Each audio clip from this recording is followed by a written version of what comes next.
Hello বন্ধুরা, আবারও চলে আসলাম নতুন একটা আপডেট ভিডিও নিয়ে ধুবড়ি টু ফুলবাড়ি ব্রিজের। আশা করি ভিডিও ভালো লাগবে। আজকে দেখাবো কতটুকু কাজ আগ বাড়লো ধুবড়ি টু ফুলবাড়ি ব্রিজের। তো ভিডিও শেষ অবধি দেখবেন আর সাবস্ক্রাইব করে পাশে থাকবেন নতুন নতুন আপডেট পাওয়ার জন্য। তো চলুন দেখা যাক কতটুকু কাজ আগ বাড়লো ধুবড়ি টু ফুলবাড়ি ব্রিজের। বন্যার জন্য কিন্তু কাজ স্টপ ছিল, তো এখন আবার শুরু হয়েছে কাজ। বন্যার জল কিন্তু কমে গেছে এখন, এই দেখেন।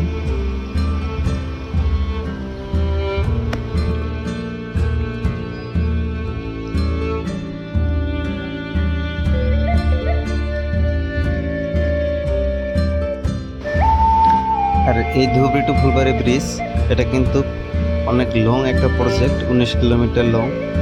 আর এটা আসামের ধুবড়ি এবং মেঘালয়ের ফুলবাড়িকে সংযোগ করবে, দুই রাজ্যের কমিউনিকেশনকে আরও উন্নত করবে এই ধুবড়ি টু ফুলবাড়ি ব্রিজ।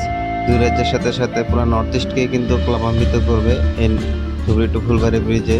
আর এটা কিন্তু আসামের একদম লাস্ট প্রান্ত। আর এটা ইন্ডিয়ার সেকেন্ড লংগেস্ট রিভার ব্রিজ হবে। আর এটা ব্রহ্মপুত্র নদীর উপরে হবে ধুবড়ি টু ফুলবাড়ি ব্রিজ। এই দেখেন, কাজ কিন্তু পূর্ণ গতিতে চলছে, দ্রুত গতিতে চলছে। বন্যার জন্য কিন্তু কাজ প্রায় স্টপই ছিল। আর এটা এল&টি কোম্পানিকে দেওয়া হয়েছে এই কনস্ট্রাকশনের কাজটা। এই দেখেন, লেবাররা কিন্তু কাজ করছে। লেবাররা কিন্তু নিজের জীবনের ঝুঁকি নিয়ে দেখেন এই যে কীভাবে কাজ করে।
আর এই ধুবড়ি টু ফুলবাড়ি ব্রিজের কাজ কিন্তু দ্রুত গতিতে চলছে। বন্যার জন্য কিন্তু কিছুদিন স্টপ ছিল, এখন আবার শুরু হয়েছে। তো দেখেন এই যে এখানে কিন্তু পিলারের কাজ সব রেডি, এখন এখানে সেগমেন্ট ফিটিং হবে। তো খুবই দ্রুত গতিতে চলছে, আরও প্রায় 5-6 বছর সময় লেগে যাবে এটা কমপ্লিট হতে ধুবড়ি টু ফুলবাড়ি ব্রিজে। তো দেখা হবে আমারও নেক্সট ভিডিওতে। তো আজকের মতো ভিডিও এখানেই শেষ।